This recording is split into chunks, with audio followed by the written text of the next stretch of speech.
আসসালামু আলাইকুম, ভালো আছেন? ওয়ালাইকুম আসসালাম ওয়া রাহমাতুল্লাহ। একটু জানতে চাই, আপনি ইতিমধ্যে প্রার্থী ঘোষণা দিয়েছেন। তো ইতিমধ্যে বিভিন্ন সমাজ সেবামূলক আপনাকে কর্মসূচিতে দেখছি। আপনি 40 জন ফ্যামিলিকে আপনি নদী ভাঙ্গন মানুষদেরকে দিয়েছেন আপনার নিজস্ব জায়গা, বাংলোবাড়ি। তো এখন আসছে যে নির্বাচনে আপনি যদি বিজয়ী হয়ে আসেন, তো কি আপনি উন্নয়নে আপনি একটু চিন্তা করেছেন, একটু প্লিজ বলবেন? ধন্যবাদ এনসিবি টিভিকে। আমি যদি আল্লাহর রহমতে, আল্লাহর অশেষ কৃপায় এবং নড়িয়া পৌরবাসীর সমর্থনে যদি আমি নির্বাচিত হয়ে আসি, তাহলে আমার এই পৌরসভায় অবকাঠামোর যে অনুন্নত যে ব্যবস্থাপনাগুলো আছে সেগুলোকে আমি পুনর্গঠন করার জন্য আপনার প্রচেষ্টা চালাবো।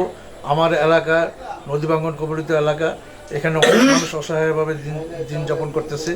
তারা মাথা গোজার মতন একটু ঠাঁই পাচ্ছে না। ইনশাল্লাহ আমি যদি মেয়র হয়ে নির্বাচিত হয়ে আসি, তাহলে আমি এই জনকল্যাণে, জনগণের খেদমতের জন্য যা যা প্রয়োজনীয়, যা যা করার দরকার, আমি ইনশাল্লাহ সেটা করার জন্য আপনার চেষ্টা চালাবো। ইতিমধ্যে চারিদিকে বৃষ্টি এবং ঝড়, বৃষ্টিতে কিন্তু তলিয়ে গেছে সমস্ত জায়গা। ডেঙ্গু প্রতিরোধ করতে কি প্রিপারেশন নিয়েছেন? জি আলহামদুলিল্লাহ, আমাদের বৃষ্টি বর্ষায় আমাদের এই পৌরসভার কিছু জায়গা আছে যেটা বৃষ্টির পানিতে সয়লাভ হয়ে যায়। সেজন্য আমাদের পৌরবাসীদের অনেক কষ্ট হয়, তারা চলাচলে অনেক তাদের বিঘ্ন ঘটে। আমি ইনশাল্লাহ এগুলো সংস্কারের জন্য আমি উপজেলার যারা এখন বর্তমানে দায়িত্বে আছেন তাদেরকে আমি দিক নির্দেশনা দিয়েছি, যাতে আমাদের জনসাধারণ পৌরবাসী যাতে কষ্ট না হয়, সেই দুঃখ দুর্দশা লাঘবের জন্য অতি তাড়াতাড়ি যেখানে জলবদ্ধতা হয় সেখানে যেন দ্রুত কাজ করার ব্যবস্থা নেয়। আপনার পৌরসভা থেকে যখন ঢাকামুখী আমরা যেই নদীটি পার হই, সেখানে বৃষ্টি ঢিলে ঢালাভাবে কাজ হচ্ছে। পরিপূর্ণভাবে দ্রুত কাজ কিভাবে স্বয়ংসম্পন্ন আপনারা সিদ্ধান্ত নিয়েছেন? আমরা ইতিমধ্যে লক্ষ্য করছি, আমাদের মাননীয় সংসদ সদস্য আলহাজ শফিকুর রহমান কিরণ, তিনি এই নড়িয়া ব্রিজের ব্যাপারে কয়েকবার অত্র এলাকা পরিদর্শন গিয়েছেন এবং যারা এই টেন্ডার পেয়েছেন তাদেরকে অতি দ্রুত কাজ সম্পন্ন করার জন্য তিনি তাগিদ দিয়েছেন। আমরা ইতিমধ্যে দৃশ্যমান কিছু কাজের অগ্রগতি আমরা দেখতে পাচ্ছি।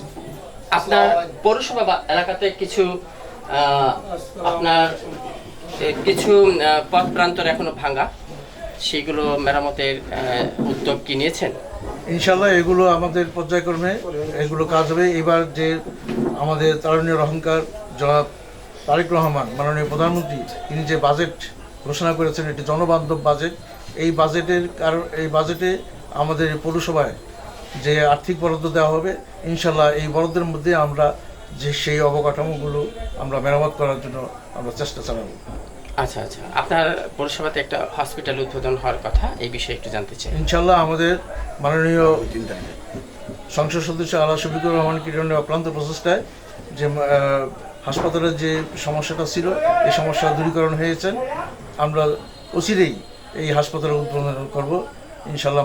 মহামান্য আমাদের যে সংসদ সদস্য আছেন, তিনি আপ্রাণ চেষ্টা চালাচ্ছেন অতি তাড়াতাড়ি এই হাসপাতালটি উদ্বোধন করার জন্য এবং আমাদের জনগণের স্বাস্থ্যসেবা থেকে যাতে আমরা বঞ্চিত না হই, সেজন্য তিনি আপ্রাণ চেষ্টা চালিয়ে যাচ্ছেন। ধন্যবাদ আপনাকে। আজকে পর্যন্তই, দেখা হবে অন্যদিন। ধন্যবাদ এনসিবি টিভিতে, ধন্যবাদ। আসসালামু আলাইকুম, ভালো আছেন? এই যে শুনছি যে নইরা পৌরসভা এলাকাতে মেয়র পদে দাঁড়াবে আসে 2026 ইলেকশনে, তো তাকে চিনেন? মমিনুল হক সাহেবকে চিনেন? জি চিনি। কেমন লোকটা? ভালো। মনে হয় যে যদি সে বিজয়ী হয়ে আসে আপনাদের উপকার হবে? হ্যাঁ হইব, সবার মাঝে লোক ভালো, হ্যাঁ বিজয়ী আইব। আচ্ছা, থ্যাংক ইউ। আসসালামু আলাইকুম, ভালো আছেন?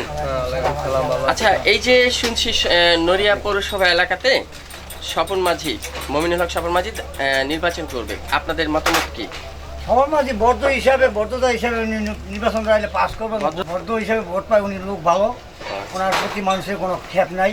মানে সন্ত্রাস এবং মাদকের বিরুদ্ধে কথা বলে, বিরুদ্ধে কথা বলবেন, লোক ভালো, উনি ওনার কোনো ই নেই, ওনার কোনো রিপোর্টও নাই আর কোনো ইও নাই। ভাই আপনি বলেন। আসসালামাইকুম। সে সকল মাঝে সুশিক্ষিত লোক, সে ভদ্র মানুষ হিসেবে ভদ্র লোক, ঠিক আছে, অনেক মেধাবী লোক। হ্যাঁ, অনেক যদি মেয়র পদে দাঁড়ায়, ইনশাল্লাহ আশা করি উনি